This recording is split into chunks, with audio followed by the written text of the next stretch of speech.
I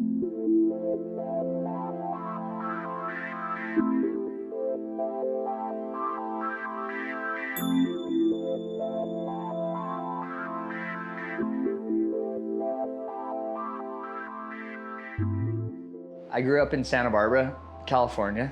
Nobody in my family surfed. My dad didn't surf, my mom didn't surf. Eventually, I kind of started boogie boarding a little bit, but my dad took me to Matt Moore, who was the #1 top local at Rincon, basically. And I got my first new board shaped, and it was a 5'4" thruster, and this was like thrusters just came on. So I got my first brand new custom board from Matt Moore. I was hooked, and then all my friends, that was it, we surfed. My house was like the spot, like everyone left their boards in the backyard, everyone came over there after school. Like sometimes I would get home and like already there'd be like 5 guys like in my kitchen eating my cereal. And for me, with Matt, what I realized, he was really an important person in my life, especially looking back at it. He gave me a lot of information and he gave me a lot of inspiration. It's all about surfing and the ocean, and like, that's all he did. He surfed, he made surfboards, he was like with us, he did stuff with his team, with his family. Kind of how I've tried to live my life is just to be surrounded by the ocean.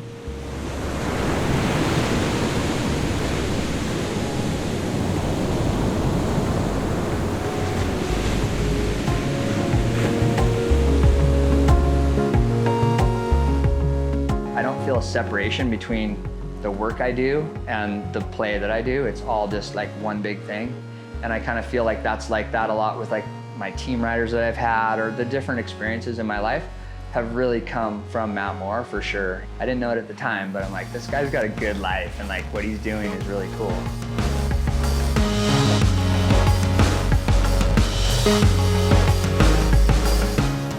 But I moved to Hawaii.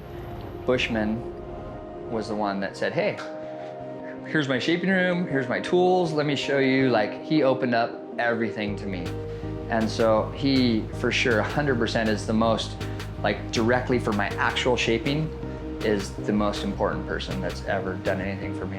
Just ultimately generous, literally an open book. And like, here's my rockers, like these are the numbers, like this is what you do, here's how you do it. And go in my room and do this and I'll tell you, you know. And then he gave me a job shaping for him. That was when the machine started coming in, so I was finishing boards for him. And that was what really helped me in another sense, not just in the overall picture of shaping, but the details of it and learning how to finish stuff. And so he was just amazing. And still, both of those guys are like great, great friends of mine. Bushman made me shape over 1,000 boards before he had his own shape machine and he just wouldn't let me use it. He's like, no, how about now, come on, you know, and he's just like, no, keep going. The biggest, most important part of a machine-shaped board is that you can open up this design program. I can manipulate a design any way I want. You're able to be creative. That gives you just as much freedom as hand shaping a board. It's like the grunt work to get to like the beautiful finished thing you want to do, you know, like you already know where you want to go. And so instead of doing that now, we just skip that part and we just start basically almost where we want to go.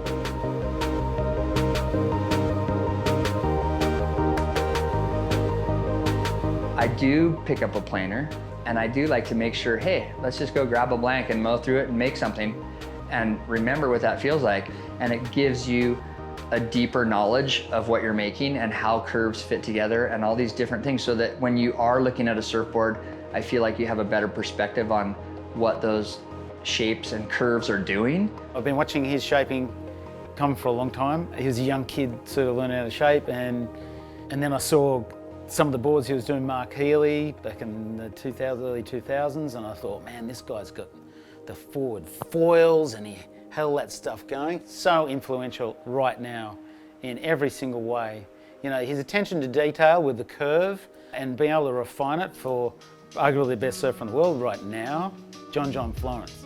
I mean, when a shaper gets together and the chemistry's right, all kinds of fantastic things start to flower. And I think with Jon Pyzel, it's certainly flowered. I think it's been incredible that Jon has stayed with Pyzel since he was 6 years old or 5 years old or whatever it is. I'm sure he would have been lured away a lot, you know, hey, ride my boards, ride my boards, ride my boards, you know what I mean? He stayed in there. And it's because Jon Pyzel is so talented. I feel like it's usually pretty organic, the way that I come about having a team rider. I'm not like, hey, let's get that guy or let's do this. And I'm not trying to have a monster group of people riding my boards that just like, I don't really know and I can't take care of enough and someone else is making their boards or whatever. I just like to have like a, kind of like a family feeling to it.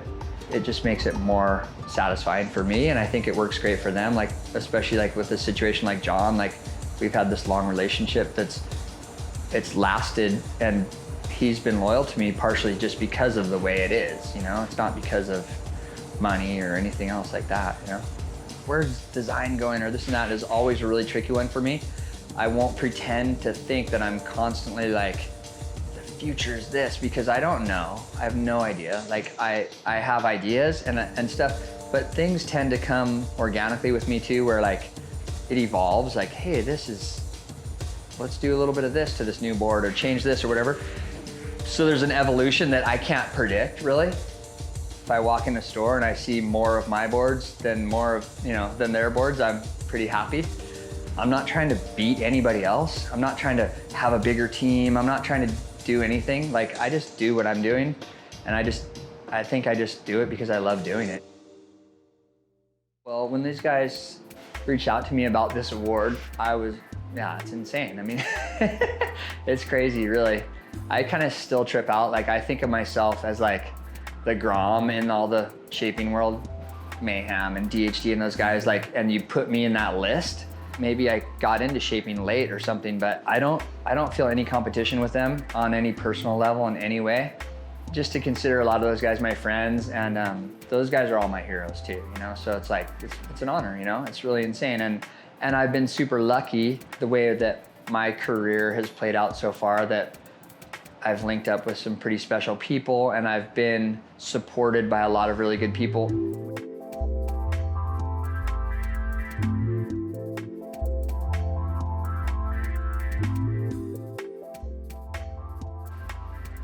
I don't know what I'm making Nick yet. I do have a pretty good idea. Like I'm torn between making him something that's like more of like a fun little like fishy, shreddy board, you know, that I know he'll surf good on, but he won't be like that impressed with because that's not Mick Fanning, you know? I think it's gotta be really high performance. I wanna challenge myself to like, hey, I wanna make him something that like, it's gonna be hit or miss, you know? He's either gonna be like, this thing's insane, or just like, I don't know. I've got an idea of a board that I make this board for a few people here and there, and I'll probably just kind of make them up something one-off almost. Just hope for the best. I mean, I watched the guy surf a million times. I've looked at his boards that he rides, his DHs. I know those things pretty, you know, I know the basics of those, and I won't try to make him another DH because that's just stupid. I think I have an idea of something that hopefully he'll like.